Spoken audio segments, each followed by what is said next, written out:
সাবরুম দৈত্যেশ্বরী কালীবাড়িতে প্রত্যেক বৎসরের ন্যায় এই বৎসরও অনুষ্ঠিত হয় চড়ক পূজা। ভক্তদের ভিড় ছিল লক্ষণীয়। সোমবার সন্ধ্যা 7 ঘটিকায় চড়ক পূজা অনুষ্ঠিত হয়।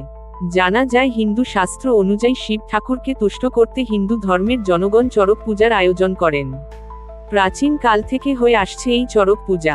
ভগবান শিবকে চড়ক গাছে তুলে ঘোরানো হয়। সাবরুমের শতবর্ষ প্রাচীন দৈত্যেশ্বরী কালীবাড়িতে দীর্ঘ বৎসর ধরে হয়ে আসছে চড়ক পূজা। এই বৎসরও ব্যতিক্রম ঘটেনি। সংক্রান্তির দিন এই চড়ক পূজা দেখতে দূর দূরান্ত থেকে ভক্তরা ভিড় করেন। সোমবার সন্ধ্যায় প্রচুর সংখ্যক পুণ্যার্থীর সমাগমে এই চড়ক পূজা অনুষ্ঠিত হয়।